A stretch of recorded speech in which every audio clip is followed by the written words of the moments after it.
You said it made you sweat a little bit. What, the objection or the finish? The objection. I wasn't really sure what happened because I thought he kept a straight pat. Obviously, we didn't have the best, clearest of views. So.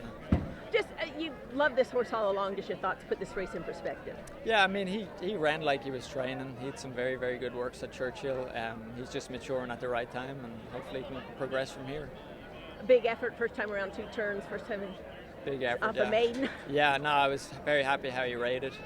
Obviously coming off a fast 7 furlong maiden at Churchill, he rated really well and he kicked in at the end. So.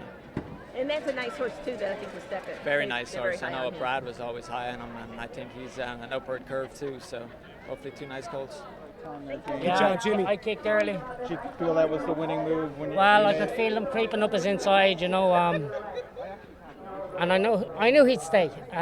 His last work was fantastic.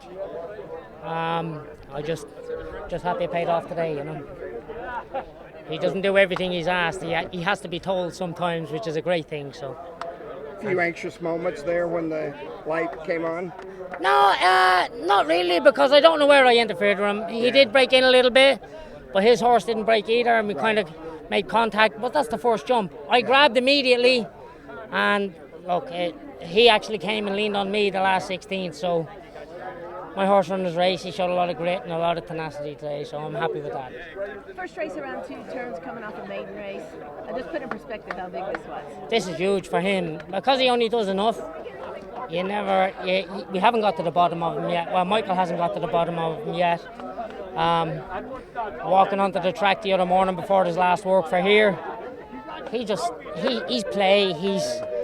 not fully focused yet, which is a great thing, because if he can keep doing that and progressing, we're all going to be very happy at the end of the year.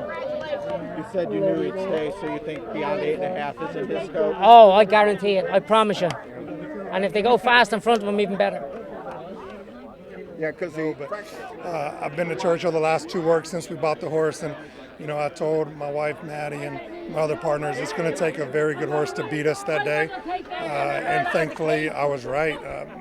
Michael and Justin have done such a good job with him, and we brought a bunch of people here to Indiana, and we're going to have a lot of fun in the casino tonight. Yeah. Worried at all at any point during the race or after the race? At any point were you worried? When I saw Cox's horse come up, I got a little worried, but Actuator kicked on, and I thought he had a lot more in the tank. I have not had a chance to talk to Jimmy yet, which I will in a second. But I think the sky's the limit for this horse. We're coming in the second half of the 3-year-old year with fresh legs.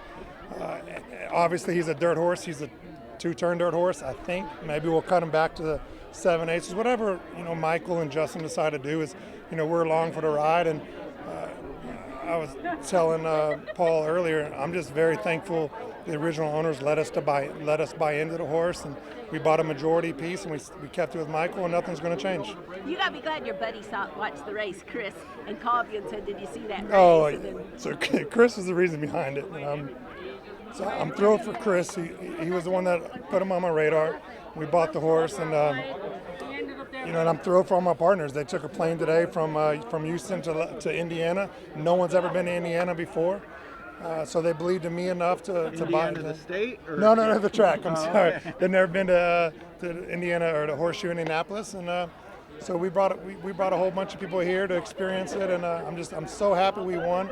I'm happy for McCarthy and his whole team, because they do a heck of a job. And one thing I want to say before I choke up is I'm so happy.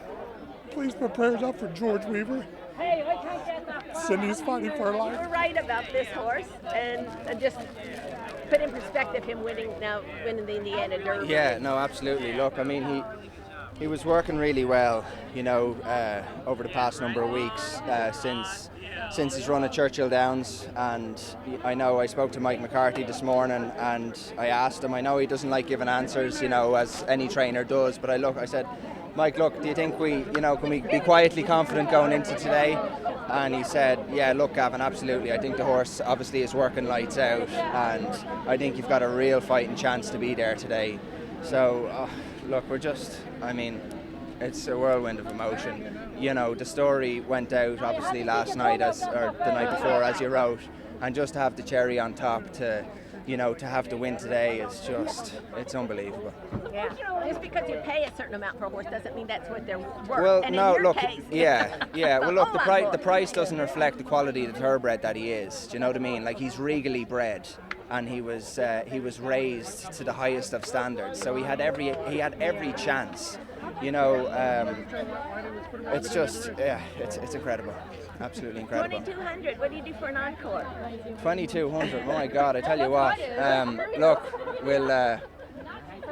I've a gut feeling deep down that this isn't the first one for me and my friends and my partners, and you know, I'm very ambitious, and it's been a vision of mine for, you know, a good number of years to own a good racehorse, and to get off the mark with a $2,200 purchase like Actuator is just absolutely incredible. But yeah, like I said, the price doesn't reflect the quality of thoroughbred that he is and how well he was bred and raised, you know, so it's incredible.